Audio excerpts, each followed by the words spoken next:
हमने गांधी जी का द्वितीय छत्तीसगढ़ प्रवास देख लिया था और अब हम ये देखेंगे कि गांधी जी के द्वितीय छत्तीसगढ़ प्रवास के बाद क्या क्या प्रभाव पड़ा छत्तीसगढ़ की जनता में हरिजन उद्धार के उद्देश्य से, वो पाठ अब हम देखने वाले हैं। तो यहाँ पर जो है सबसे पहले जब गांधी जी यहाँ से चले जाते हैं उसके बाद जो है दुर्ग में जो है जिला हरिजन सेवक संघ बनाए जाते हैं। जैसे कि मैंने आपको बताया था कि दुर्ग से जितने भी पैसे कलेक्ट होते हैं गांधी जी घनश्याम सिंह गुप्त को सौंप देते हैं कि आप जो है हरिजन उद्धार करेंगे इस क्षेत्र में। तो उसके बाद जो है दुर्ग जिले में हरिजन सेवक संघ का गठन होता है 17 जनवरी 1934 को। तो 17 जनवरी 1934 को जो दुर्ग जिला हरिजन सेवक संघ बनता है उसके अध्यक्ष बनते हैं घनश्याम सिंह गुप्त और उपाध्यक्ष बनते हैं रत्नाकर झा। और इनके द्वारा जो पैसे गांधी जी को दिए जाते हैं लगभग 3300 रुपए, वो गांधी जी इन्हीं को सौंप कर जाते हैं। तो घनश्याम सिंह गुप्त इस हरिजन सेवक संघ के तहत जो है उन पैसों से जो है हरिजन बच्चों के लिए जो है मुख्य रूप से पुस्तकें खरीदते हैं, कॉपियां खरीदते हैं और उनको देते हैं। ठीक है, तो ये हरिजन सेवक संघ बनता है 17 जनवरी 1934 को, जिसके अध्यक्ष हैं घनश्याम सिंह गुप्त और उपाध्यक्ष है रत्नाकर झा। इसी बीच जो है जैसे कि हमने पिछली क्लास में पढ़ा ही था कि रायपुर जिला काउंसिल को भंग कर दिया जाता है 1930 में, जब पंडित रविशंकर शुक्ल जो है व्यायाम शिक्षक बनाते हैं खूबचंद बघेल को, वाला पाठ हमने पढ़ा था। तो उसके बाद जो है फिर रविशंकर शुक्ल जो है शिक्षकों को भी निवेदन करते हैं कि राष्ट्रीय आंदोलन के लिए प्रेरित करते हैं। तो उसके बाद रायपुर जिला काउंसिल को भंग कर दिया जाता है 1930 में। तो उसके बाद जो है 1934 में जो है रायपुर जिला काउंसिल को फिर से बनाया जाता है और ब्रिटिश सरकार द्वारा रायपुर जिला काउंसिल का फिर से चुनाव कराया जाता है। तो यहाँ पर रविशंकर शुक्ल उस चुनाव में दोबारा जीत कर आ जाते हैं। तो ब्रिटिश सरकार उनको हराने की पूरी कोशिश करती है लेकिन वो दोबारा जीत कर आते हैं और रायपुर जिला काउंसिल जो है 8 मार्च 1934 को फिर से बहाल कर दी जाती है और पंडित रविशंकर शुक्ल दोबारा रायपुर जिला काउंसिल के अध्यक्ष पद पर आसीन होते हैं। अब देखते हैं यहाँ पर इसी बीच नवंबर 1934 में केंद्रीय विधानसभा चुनाव होता है। केंद्रीय विधानसभा यानी जैसे लोकसभा होता है वैसे ही, तो उसको केंद्रीय विधान धारा चुनाव भी बोला जाता था और केंद्रीय विधानसभा भी बोला जाता था। तो 1934 नवंबर में केंद्रीय विधानसभा चुनाव होता है, जिस चुनाव में जो है 3 लोग जीत कर जाते हैं मध्य प्रांत से, सेठ गोविंद दास, घनश्याम सिंह गुप्ता और बैरिस्टर अभ्यंकर। ठीक है, तो 3 लोग जो है इस केंद्रीय विधानसभा चुनाव में जीतते हैं, घनश्याम सिंह गुप्त, सेठ गोविंद दास और बैरिस्टर अभ्यंकर। ये 3 लोग इस चुनाव में जीत कर जाते हैं। अब यहाँ पर क्या होता है, जैसे ही रायपुर जिला काउंसिल की बहाली होती है 1934 में, अब रायपुर जिला काउंसिल क्योंकि इस समय पता रहता है कि 1935 का अधिनियम आता है और 1935 के अधिनियम के तहत जो है चुनाव होने वाले रहते हैं 1937-36 में, 36 के आखिरी और 37 के शुरुआत में। तो यहाँ पर जो है रायपुर जिला काउंसिल के अध्यक्ष रहते हैं पंडित रविशंकर शुक्ल। तो वो अध्यक्ष रहते हुए जो है रायपुर जिला काउंसिल द्वारा एक पत्रिका का प्रकाशन किया जाता है जो उत्थान के नाम से जानी जाती है। तो ये उत्थान जो पत्रिका है एक मासिक पत्रिका रहती है जो कि रायपुर जिला काउंसिल के द्वारा ही प्रकाशित की जाती है। यानी जब रायपुर जिला काउंसिल के अध्यक्ष पंडित रविशंकर शुक्ल रहते हैं तब इस पत्रिका का प्रकाशन प्रारंभ होता है। तो इस पत्रिका के प्रकाशन जब होता है तो इसके संपादक रहते हैं पंडित सुंदरलाल त्रिपाठी। तो पंडित सुंदरलाल त्रिपाठी के संपादक में जो है या संपादन में इस पत्रिका का प्रकाशन होता है रायपुर जिला काउंसिल के माध्यम से। अब यहाँ पर जो है इस पत्रिका के उद्देश्य क्या है वो देख लेते हैं। छत्तीसगढ़ के ग्रामीण अंचल में राष्ट्रीय जागृति फैलाना। तो जैसे कि मैंने बताया चुनाव आने वाले रहते हैं, तो जो राष्ट्रीय अंचल जो ग्रामीण अंचल है उन पे राष्ट्रीय जागृति फैलाने का उद्देश्य से उत्थान पत्रिका प्रकाशित होती है। इस पत्रिका में शिक्षा व साहित्य से संबंधित लेख भी छपते थे, यानी जिससे जो है राष्ट्रीय भावना भी जागृत की जा सके और जितने प्रसिद्ध लेखक है उनके साहित्य भी इसमें प्रकाशित होते थे, ताकि जो क्योंकि ये जो जितने भी पत्रिका है इसका जो डिस्ट्रीब्यूशन जो है वो राष्ट्रीय विद्यालयों में भी किया जाता था।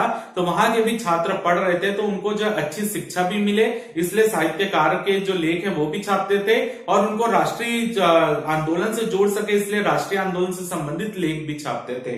तो यहाँ पर जो है इस पत्रिका में पद्मलाल, पुन्नालाल बख्शी, हजारी प्रसाद द्विवेदी जैसे साहित्यकारों के लेख भी छपे हैं। और यहाँ पर जो है पंडित जो ठाकुर प्यारेलाल सिंह रहते हैं, ठाकुर प्यारेलाल सिंह का एक लेख छपता है इस पत्रिका के पहले अंक में जिसका नाम रहता है अगर मैं शिक्षक होता। अगर मैं शिक्षक होता नामक एक लेख छापते हैं ठाकुर प्यारेलाल सिंह, जिसमें वो इस लेख में ये बताते कि अगर मैं शिक्षक होता तो मैं क्या क्या करता। जैसे कि गांधी जी जब सेकंड द्वितीय प्रवास में आए थे तो हमने पढ़ा गांधी जी क्या करते हैं, शिक्षकों को बोलते हैं वहां पर कि आप जो है छुआछूत से संबंधित जितने भी ज्ञान है या छुआछूत से संबंधित जितनी भी प्रॉब्लम फैली है उसको दूर करने का जो है सिर्फ आप कर सकते हैं। आप अपने जो बच्चे पढ़ने आ रहे हैं उनको जो है वो इस प्रकार की शिक्षा दीजिए कि वो स्वर्ण और दलित दोनों के मध्य भेदभाव ना करें। ये गांधी जी बोलते हैं, दुर्ग में हमने पढ़ा ही था।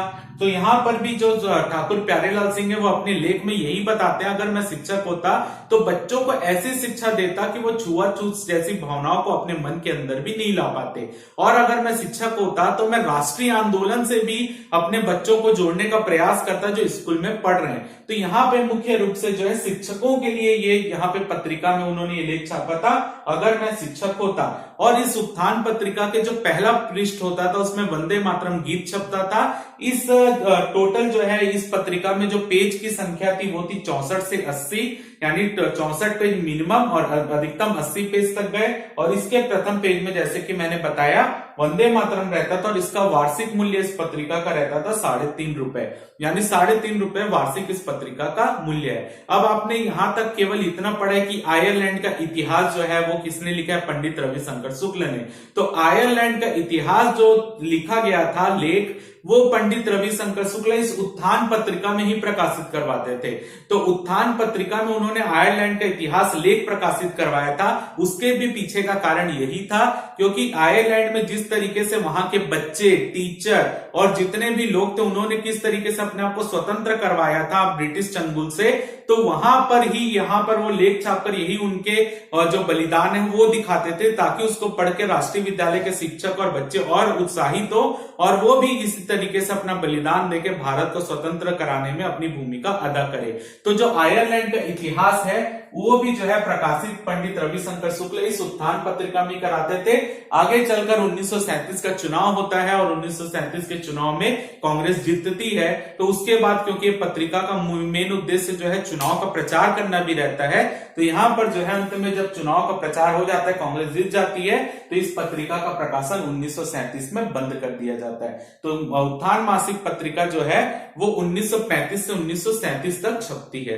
क्लियर है? तो उस समय रायपुर जिला काउंसिल के द्वारा प्रकाशित होती है। सुंदरलाल त्रिपाठी इसके संपादक रहता है और रायपुर जिला काउंसिल के अध्यक्ष रहते हैं हमारे जो रविशंकर शुक्ल। तो यहां पर जो है ये क्वेश्चन अभी पेपर में आया भी था कि उत्थान पत्रिका का प्रकाशन कब से प्रारंभ हुआ, तो 1935 से 1937। अगला हम देखते हैं यहां पर 9 दिसंबर 1935 रायपुर।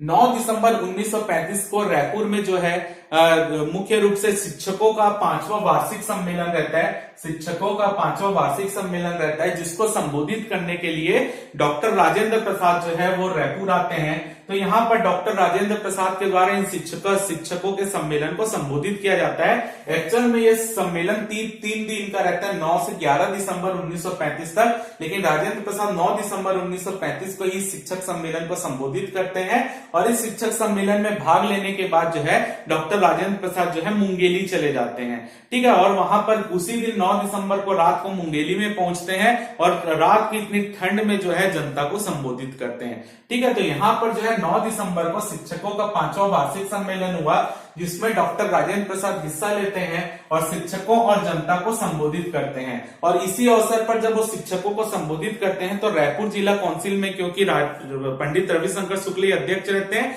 तो वो रायपुर जिला काउंसिल की जो इमारत रहती है उसमें भी राष्ट्रीय ध्वज फहराते हैं। ठीक है, तो रायपुर जिला काउंसिल की इमारत में राष्ट्रीय ध्वज भी फहराता है और शिक्षकों के इस सम्मेलन में हिस्सा भी लेते हैं और उनको संबोधित भी करते हैं। ये भी अभी जो हाल ही में पेपर हुआ है केमिस्ट का उसमें ये पूछा गया है। ठीक है, डॉक्टर राजेंद्र प्रसाद का मुंगेली प्रवास, क्योंकि वो इसके बाद यहाँ पर भाग लेके मुंगेली चले जाते हैं और मुंगेली में भी सभा को संबोधित करते हैं। इसी बीच क्या होता है, क्योंकि 1935 के अधिनियम के बाद सबको पता रहता है नए चुनाव होने वाले रहते हैं, क्योंकि वोट देने के अधिकार को बढ़ा दिया जाता है, तो इस बार ज्यादा जनता चुनाव में भाग लेने वाली थी। तो तो इसी बीच पंडित जवाहरलाल नेहरू जो है वो संदेश भेजते हैं पंडित रविशंकर शुक्ल को कि वो जो है 2 दिवसीय दौरे पर आना चाहते हैं मध्य प्रांत के क्षेत्र में, तो आप उनकी जो है व्यवस्था कराइए कि कहां कहां जाना है, पूरा कार्यक्रम तय कीजिए। तो वो कार्यक्रम तय होता है और यहाँ पर जो है 1936 में रायपुर जिला काउंसिल का 7वां वार्षिक शैक्षणिक सम्मेलन, ये शिक्षक सम्मेलन अलग है, 7वां वार्षिक शैक्षणिक सम्मेलन अलग है, शिक्षक और शैक्षणिक दोनों अलग अलग है।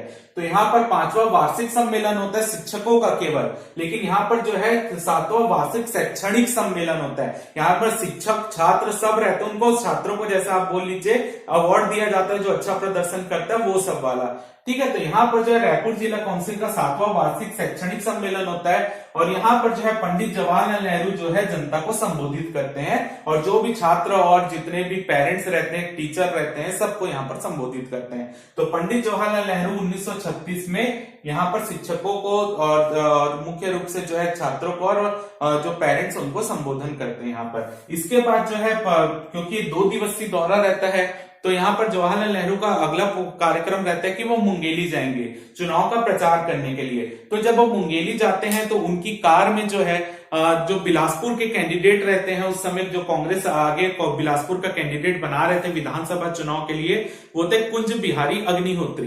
तो कुंज बिहारी अग्निहोत्री जो है वो पंडित जवाहरलाल नेहरू की कार में साथ में बैठे रहते हैं और वो जो है कुछ इस तरीके का उनको बताते रहते हैं पंडित जवाहरलाल नेहरू को कि कांग्रेस जो है बिलासपुर के क्षेत्र में नहीं जीत पाएगी, ऐसा मतलब कुछ निराशाजनक बातें बताते रहते हैं। तो पंडित जवाहरलाल नेहरू तुरंत पंडित रविशंकर शुक्ल को बोलते हैं कि आपने किस तरीके के कैंडिडेट को यहाँ पर प्रत्याशी बना दिया है, अगर यहाँ ये तो इतना निराशाजनक बातें कर रहे हैं, इससे अच्छा तो कोई वॉलंटियर जो है कांग्रेस का वो खड़ा हो जाए तो वो जीत जाए। तो यहाँ पर कुंज बिहारी अग्निहोत्री को यहाँ पर पंडित जवाहरलाल नेहरू कार में यही बोलते हैं कि किस तरीके का कैंडिडेट को आपने प्रत्याशी यहाँ पर बना के खड़ा किया है, वो तो वॉलंटियर अगर खड़ा कर दे तो वो जीत जाएगा यहाँ से।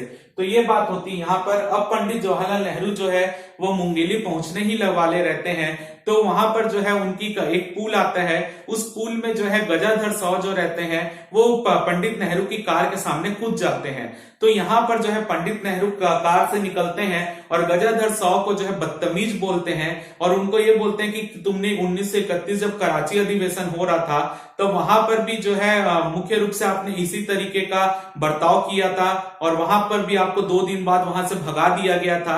तो वहां की जो नॉर्मल जो कांग्रेस के नेता रहते हैं और वहां की जनता रहती है वो बताती है कि जो गजाधर साव है उन्होंने किस तरीके से अच्छे काम किए हैं आदिवासी उत्थान के लिए और जो वहां के मुंगेली क्षेत्र में कांग्रेस के प्रचार में जो सबसे महत्वपूर्ण भूमिका निभाए हैं वो गजाधर साव ही है। तो इसके बाद जो है पंडित नेहरू गजाधर साव को जो है गले लगाते हैं और उनसे माफी मांगते हैं। तो यहाँ पर जो है पंडित नेहरू का संबोधन होता है, जनसभा का आयोजन होता है जहाँ पंडित नेहरू जनता को संबोधित करते हैं। क्लियर है। इसके बाद जो होता है मध्य प्रांत का विधानसभा चुनाव होता है 1936-37। तो यहाँ पर जो है जो यूरोपीय रहते हैं उनको पता रहता है कि इससे पहले चुनाव के पहले आपको एक चीज और बता दूं, 1936 में ही जो ई राघवेंद्र राव थे उनको जो है ब्रिटिश सरकार के द्वारा जो मध्य प्रांत के गवर्नर थे उनकी कार्यकारिणी में शामिल किया गया था।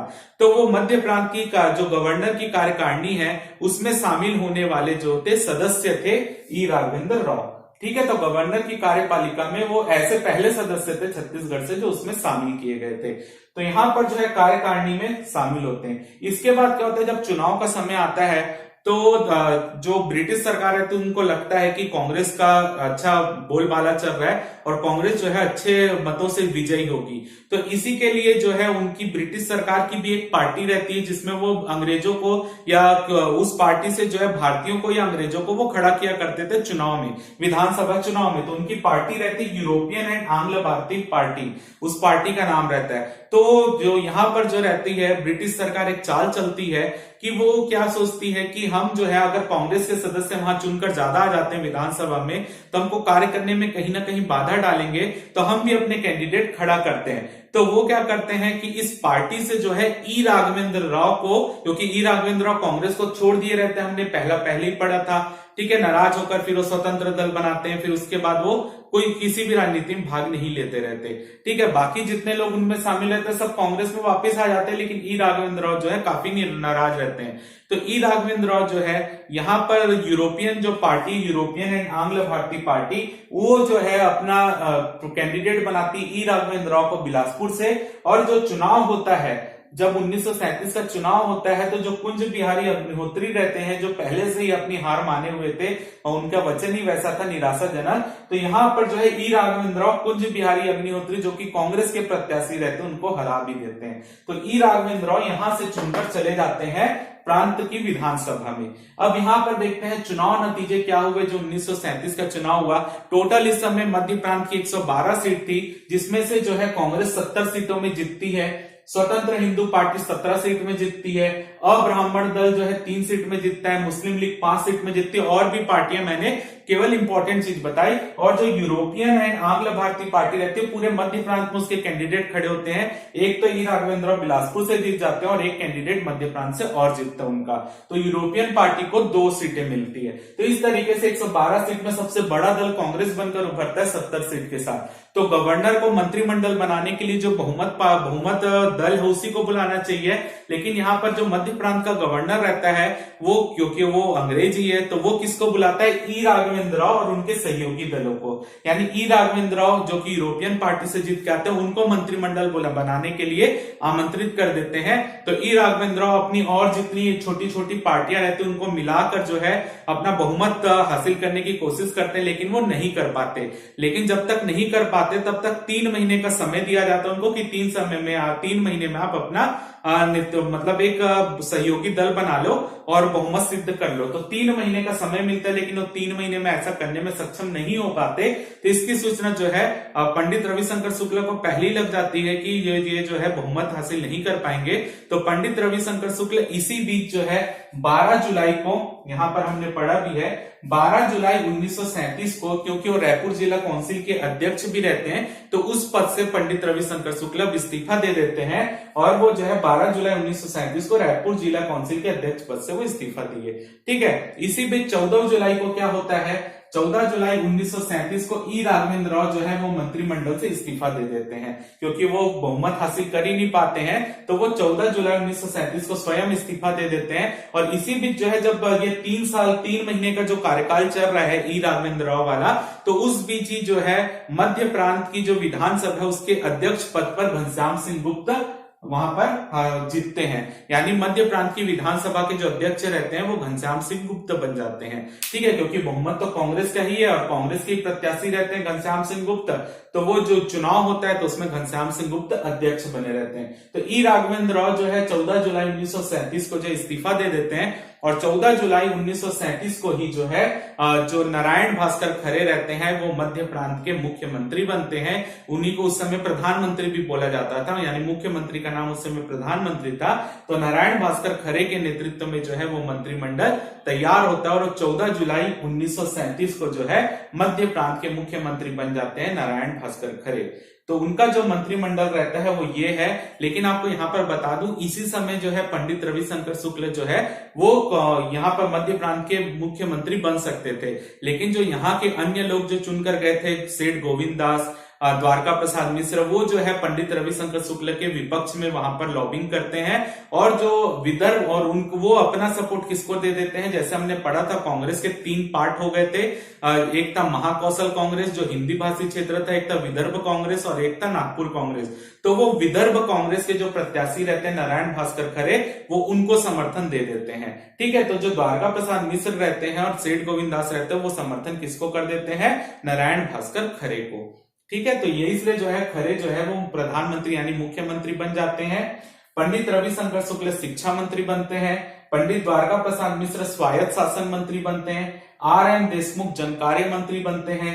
M.Y. शरीफ न्याय मंत्री बनते हैं, D.K. मेहता वित्त मंत्री बनते हैं और P.B. गोले जो है वो राजस्व मंत्री बनते हैं। तो ये 7 सदस्यीय जो मंत्रिमंडल रहता है, जिसमें नारायण भास्कर खरे जो है मुख्य रूप से मुख्यमंत्री या प्रधानमंत्री और पंडित रविशंकर शुक्ल शिक्षा मंत्री रहते हैं। तो पंडित रविशंकर शुक्ल अपने शिक्षा मंत्री रहते हुए जो है एक नई योजना चालू करते हैं जिसका नाम है विद्या मंदिर योजना, या उसको शिक्षा मंदिर योजना भी कहा जाता है। तो विद्या मंदिर योजना जो है, यहाँ पर आपको ये जो है सबकी शपथ 14 तारीख को होती है, याद रखिएगा।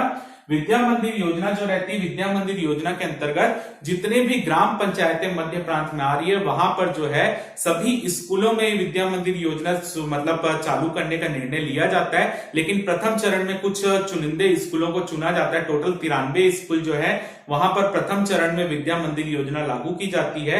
और विद्या मंदिर योजना में जो है मुख्य रूप से ग्राम पंचायतों में शिक्षा का प्रचार करने के लिए, प्रसार करने के लिए ये विद्या मंदिर योजना लाते हैं। वहां पर जो है जो भी पढ़ने आते थे छात्र छात्रा, उनको जो है पढ़ाई के साथ साथ जो है रोजगार उन्मुखी कार्यों की भी ट्रेनिंग दी जाती थी, प्रशिक्षण दिया जाता था। जैसे कि उनको हस्तकला, जो हथकरघा उद्योग, कुटीर उद्योग, ये सब की भी ट्रेनिंग, कोई बढ़ई की, लोहार की, सबकी ट्रेनिंग दी जाती थी वहां पर। उसका कारण ये था कि वो जो बच्चे हैं वो जो है रोजगार के लिए ब्रिटिश सरकार के सामने हाथ ना फैलाए, बल्कि वो स्वयं कुछ रोजगार में रख सके। तो ये जो है विद्या मंदिर योजना काफी फेमस होती है पंडित रविशंकर शुक्ल की।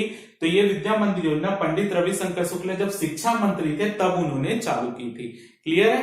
तो यहाँ पर जो है रोजगार उन्मुखी कार्यों का प्रशिक्षण देना, और मध्य प्रांत में टोटल 93 स्कूल में विद्या मंदिर योजना लागू हुई थी 1939 तक। अब आगे यहाँ आज की क्लास हम खत्म करेंगे और कल की क्लास में जब हम आएंगे तो हम ये पढ़ेंगे कि विद्या मंदिर योजना तो चालू हो गई, उसके बाद किस तरीके से नारायण भास्कर खरे मंत्रिमंडल में फूट पड़ती है और किस तरीके से नारायण भास्कर खरे का विरोध होता है, और अंत में जो है जो पंडित रविशंकर शुक्ल जो है वो मुख्यमंत्री बनते हैं, वो कैसे बनते हैं, उसके बाद त्रिपुरी अधिवेशन होता है और किस तरीके से मंत्रिमंडल इस्तीफा देता है। ये सब पार्ट जो है हम कल की क्लास में कवर करेंगे।